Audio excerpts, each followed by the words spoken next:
When the original Life is Strange video game was released in 2015, it proved to be a monumental success and a surprising incident for Square, and was praised by both critics and players for the original concept and extraordinary writing from the game. However, the particular game was later considered to be too good, and the franchise was never quite able to escape the appeal of Max and Chloe, even though other gaming installments have clearly tried to do so. But the speculative scenario is this: double exposure isn't canon to the Life is Strange timeline. Due to the original premise of Life is Strange on the unique pairing of Max and Chloe, the game was considered to be one of the best from a detail on lore perspective. It was considered to be one of the best games from the 2010s. The relationship between Max and Chloe was something of such importance that in the game the player was actually given a choice between saving Chloe or saving Acadia Bay. Even now, the decision is something that can polarize someone who had went through the entire experience. On from official data with the game, players who chose to either save Chloe or to save Acadia Bay were evenly split, thus showing the extraordinary scenarios that players experienced and related with, which influenced their decision for the game's final choice. Due to the extraordinary reception from the game, Before the Storm was later devised to further expound upon the original game with additional details on more comprehensive lore, but to also reinforce the preference for Max and Chloe. Life is Strange 2 sought to change the dynamic with the same concept as the original, but with different pretenses to expand the scope of lore within the greater Life is Strange universe. Receptions to the game at the time were mixed, but in the time since, it was re-evaluated for its attempt at putting out a new interpretation of what could or should be possible in a Life is Strange video game, and as a result is now considered an underrated experience. True Colors was a more subdued attempt at a new interpretation of what a said Life is Strange game could be,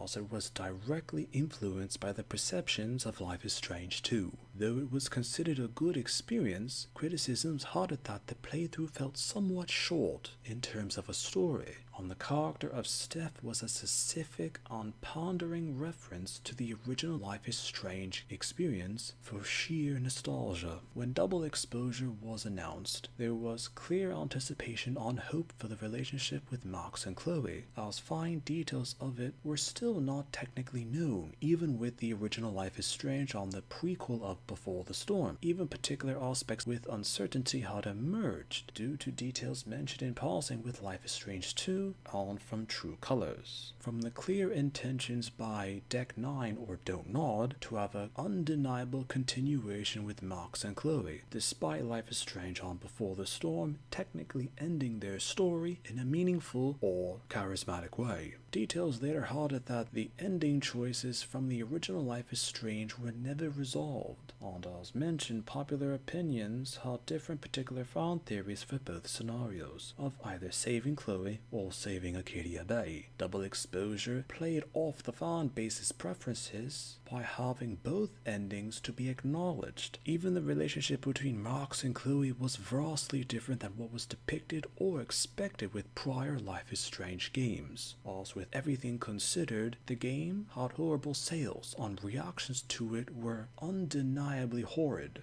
as those involved with its development distanced themselves from it, and Square made official comments that it did far worse than what was expected. From depictions or expectations with the game, Square, as well as Don't Nod or even Deck 9, actually believed that the game would have done superbly, but this was not the clear situation, as in the time since, the game was, by popular opinion, to be non-canon to the original Life is Strange games released before it.